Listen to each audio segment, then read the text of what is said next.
ذکر حسین سے فکر حسین پیدا نہ ہو تو یہاں آنے کا فائدہ حاصل نہیں ہوگا. تو یہ فکر اپنے اندر پیدا کرنا ہے. اور داستان کربلا ہمارے ایمان کو جلا بخشتی ہے. کیوں نہ ہو کہ حضور علیہ الصلوۃ والسلام کے اس گھرانے کی یہ وہ مبارک داستان ہے، وہ قصہ ہے، وہ واقعہ ہے کہ جو قرآن اور حدیث کے سانچے میں بسر کی ہوئی زندگی کا ایک نمونہ ہے. اور یہی زندگی جنت کے راستے کی طرف لے جاتی ہے. ہم سب داخل جنت ہونا چاہتے ہیں، بولیے. تو داخل جنت ہونے کے لیے راستہ وہ ہے کہ جو اہل بیت اطہار نے بتایا. حضور نے اپنے قرابت داروں کو، اہل بیت اطہار کو کشتی نوح کی مثل قرار دیا. جو اس میں سوار ہو گیا وہ نجات پا گیا، جو اس میں سوار نہ ہوا وہ غرق ہو گیا. اور آقا علیہ الصلوۃ والسلام نے اپنے اصحاب کو آسمان ہدایت کا ستارہ قرار دیا. سابقہ زمانوں میں جب کشتی میں سفر کیا جاتا تھا تو آج کل کے جدید انسٹرومنٹس نہیں تھے. راستے کی سمت کیسے معلوم ہو، تعین کیسے کریں، تو یہ تعین ہوتا تھا ستاروں کو دیکھ کر. ستاروں کی چال دیکھ کر اندازہ کرتے تھے کہ کس طرف کشتی موڑنی ہے، کس طرف ہمیں اپنے اس جہاز کو لے کر جانا ہے. تو اہل بیت تھا وہ کشتی کی مثل، کشتی نوح کی مثل.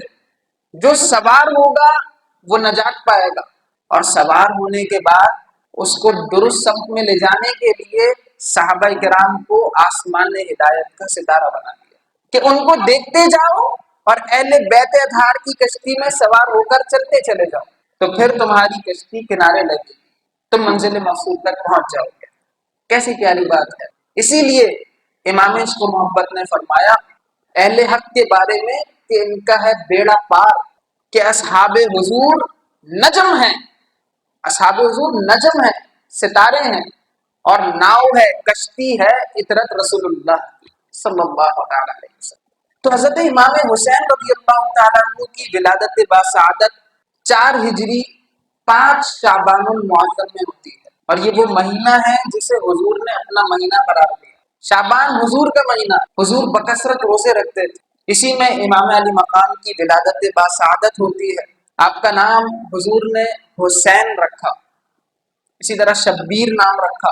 آپ کی کنیت ابو عبداللہ، لقب سبط الرسول، ریحانۃ الرسول، یہ آپ کا لقب ہے. حضور علیہ الصلوۃ والسلام کی چچی حضرت ام الفضل جو کہ حضرت عباس رضی اللہ تعالیٰ عنہ کی زوجہ محترمہ تھی، حضور کی خدمت میں حاضر ہوتی ہے. یا رسول اللہ صلی اللہ علیہ وسلم، میں نے ایک پریشان خواب دیکھا. کیا دیکھا؟ عرض کرتی ہیں میں نے دیکھا کہ آپ کے جسم اطہر کا ایک ٹکڑا الگ ہوا اور وہ میری گود میں لا کر رکھ دیا گیا. حضور نے اس خواب کو اچھا قرار دیا اور اس کی تعبیر یہ فرمائی کہ فاطمہ الزہرا رضی اللہ عنہا کے ہاں بیٹے کی ولادت ہوگی، اور وہ حضرت ام الفضل جو حضرت عباس کی زوجہ ہے ان کی گود میں دیا جائے.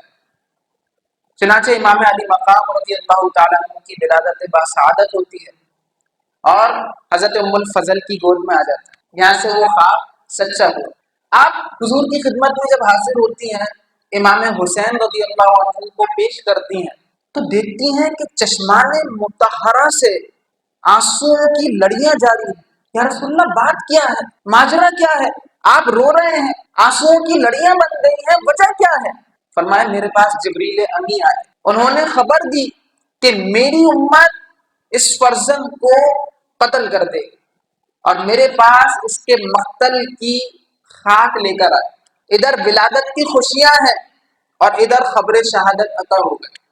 صحابہ کرام رضوان اللہ علیہ مجمعین تک جب یہ خبر پہنچی کہ حضور کے لخت جگر کو شہید کیا جائے گا، اس نومولود، اس کمسن پیارے شہزادے کو آگے چل کر شہید کیا جائے گا. حضور جانتے تھے، علی المرتضی شیر خدا جانتے تھے، حضرت خاتون جنت جانتی تھی. چنانچہ اپنے لخت جگر کو خون جگر انہوں نے پلایا کہ کربلا میں اپنا خون بہایا تھا. حضرت علی المرتضی نے کربلا کی ریگزاروں میں دم مارنے اور لوٹنے کے لیے اپنے اس لخت جگر کو جسم سے لگایا. خود حضور علیہ السلام نے